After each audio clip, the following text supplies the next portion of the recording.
안녕하셨습니까? 함께 깨우치고 함께 성장하는 원더풀 인생 후반전의 파파홍입니다. 부부는 한 방에서 같이 자야 한다는 너무나도 당연한 이 불문율이 깨지고 있습니다. 점점 각 방을 쓰거나 한 방에 같이 자더라도 따로 침대를 쓰는 부부들이 많아지고 있기 때문입니다.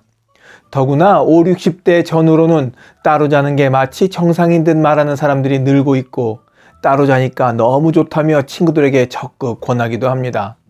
여러분은 어떤 이유에서 부부가 같이 자야 한다고 생각하십니까? 또는 반대로 어떤 이유 때문에 따로 자는 게 좋다고 생각하시는지요?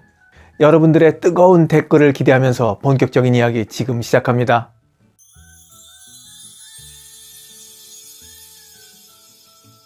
자, 곧바로 직진해서 부부는 함께 자야 한다고 주장하는 분들의 의견을 정리해 봤습니다.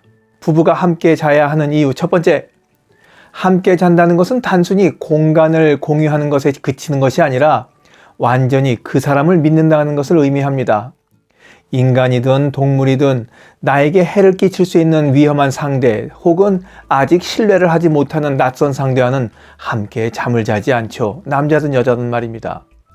그 말인즉슨 신뢰할 수 있는 상대와 함께 잠을 자는 것만으로도 정서적 안정감을 준다는 이야기입니다.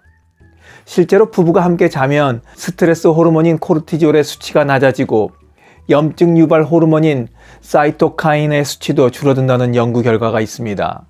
건강하게 그리고 심리적으로도 안정되게 살려면 부부는 한 이불을 덮고 자는 것이 맞습니다. 옛말 하나 틀린 거 없거든요. 수면 시간이 다르다는 핑계를 대는데 일단 부부가 함께 잠자리에 들어서 친밀한 시간을 가진 다음에 한 명은 먼저 잠들고 그 다음 사람은 자기 자는 시간에 맞게 늦게 잠들면 될 뿐입니다. 부부가 함께 자야 하는 이유 두 번째, 부부 대화가 많아져서 더욱 돈독해진다. 아무래도 한 공간에 머무는 시간이 많아지면 말 한마디라도 더 하게 됩니다. 물론 사이가 좋지 않은 부부는 싸울 기회가 더 늘어나는 것이겠지만 말입니다. 친밀감을 유지하기 위해서 노력해왔고 서로 알콩달콩 대화하는 부부라면 따로 떨어져 잘 이유가 하나도 없습니다. 부부간의 치밀한 대화는 그 어떤 보약보다도 몸에 더 좋은 약입니다. 각 방을 쓰다 보면 당연히 떨어져 지내는 시간이 점점 길어지게 될 게 분명합니다. 혼자 있는 시간이 필요하다면 낮 시간을 이용해서 그렇게 하면 될 일입니다. 굳이 부부인데 따로 잘 이유가 있겠습니까? 부부가 함께 자야 하는 이유 세 번째, 이불 속에서 전해지는 배우자의 체온은 면역력을 5배나 향상시킵니다. 외롭다는 것을 등이 시리다, 춥다는 등의 말로 표현했던 것을 기억하실 겁니다. 몸도 마음도 움츠려든다는 거죠. 전기장판으로 몸을 따뜻하게 데울 수 있지만 배우자의 체온이 전해져서 서로를 데워주는 것과는 차원지 차이죠. 부부가 함께 자야 하는 이유 네 번째, 함께 자면 위험을 감지할 수 있습니다. 나이 들면 밤사이 안녕이란 말이 있죠. 부부가 각 방을 쓰는 탓에 혼자 자다가 손도 못 써보고 돌연사로 사망한 사람들의 이야기 들어보셨을 겁니다. 중장년 가운데 밤사이에 혈압이 많이 오르거나 내리는 등의 변화가 심한 사람이 많은데 특히나 밤중에 혈압이 20% 이상 떨어지는 경우에는 뇌졸중 위험이 2배나 증가한다는 연구 결과가 있습니다. 그래서 나이 들수록 따로 잘 것이 아니라 함께 자야 합니다. 자, 그럼 지금부터 반대 의견을 한번 들어볼까요? 각 방을 쓰면 더 좋다는 의견을 정리해 보겠습니다. 부부가 따로 자면 좋은 이유 첫 번째, 수면의 질이 다르다. 옆에서 코 골고 이 갈고 뒤척이고 입을 끌어당기는 배우자 때문에 잠 못 잡은 사람이 아니라면 감히 부부라고 꼭 같이 자야 한다고 말하면 안 됩니다. 한 명은 춥다고 하고 다른 한 사람은 또 덥다고 하기도 합니다. 온도에 대한 민감성도 사람마다 다르기 때문입니다. 밤새 자다 깨다를 반복하다 보니 숙면할 수가 없습니다. 이렇게 질 나쁜 잠을 자게 되면 깨어있는 시간에도 머리가 멍하고 기운도 없습니다.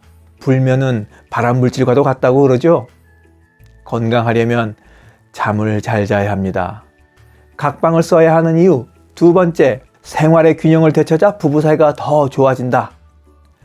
각 방을 쓰고 난 뒤부터 전보다 훨씬 행복해졌다는 부부들이 많이 있습니다. 특히 잠을 따로 잔다고 해서 애정이 없어지는 게 아니라고 강조합니다. 사랑하고 사이좋은 부부여서 같이 있고 싶은 마음도 있지만 동시에 혼자만의 안락함도 갖고 싶은 것이 사람 마음입니다. 부부 사이가 소원해질 거라는 우려와는 달리 각 방을 쓰면서 사이가 좋아졌고 이혼에 대한 생각도 사라졌다는 부부들도 꽤 많습니다. 짧은 밤 시간이지만 헤어졌다 아침에 보는 것만으로도 연애 기분이 들기도 합니다. 부부 사이에 새로운 연애 감정이 샘솟습니다. 부부가 각 방을 써야 하는 이유 세 번째, 거리를 유지하니 배우자를 존중하게 된다. 없으면 그 소중함을 알게 된다고 하죠. 잠자는 짧은 시간 동안 배우자가 곁에 없는 것만으로도 그 소중함을 깨닫게 됩니다. 그래서 혼자 찬찬히 생각을 정리하는 시간이 필요한가 봅니다. 존중받고 싶으면 잔소리를 할 게 아니라 소중함을 일깨워주면 됩니다. 거리를 유지하면 소중함을 깨닫게 됩니다. 자, 어떻습니까? 여러분은 어느 의견에 손을 들어주시겠습니까? 함께 자느냐 따로 자느냐는 옳다 틀리다의 문제가 아니라고 생각합니다. 부부 두 사람이 행복하고 관계가 더 돈독해진다면 함께 자든 따로 자든 뭐가 문제겠습니까? 여러분의 의견을 기다리겠습니다. 따로 자니까 뭐가 좋은지, 같이 함께 자니까 또 뭐가 좋은지 이야기해 주시기 바랍니다. 원더풀 인생 후반전에 후회 없는 인생은 계속됩니다. 감사합니다. 자랑질, 지적질, 아는 채, 있는 채 하는 사람들에게 지치셨죠? 상대방의 얘기 경청하고 익은 벼처럼 겸손한 사람들이 모인 곳이 있습니다. 바로 네이버 카페 실버들의 전성시대입니다. 너무 가깝지도 너무 멀지도 않은 친구가 필요하다면 네이버 카페 실버들의 전성시대로 오시면 됩니다. 아래 댓글란 맨 위에 초대글을 올려놓을 테니까 클릭하고 들어오시면 아주 간단하게 회원가입이 됩니다. 아참, 냉소적이고 비아냥거리고 자기주장 강하고 남 얘기에 이죽거리는 분은 죄송하지만 절대 사양합니다.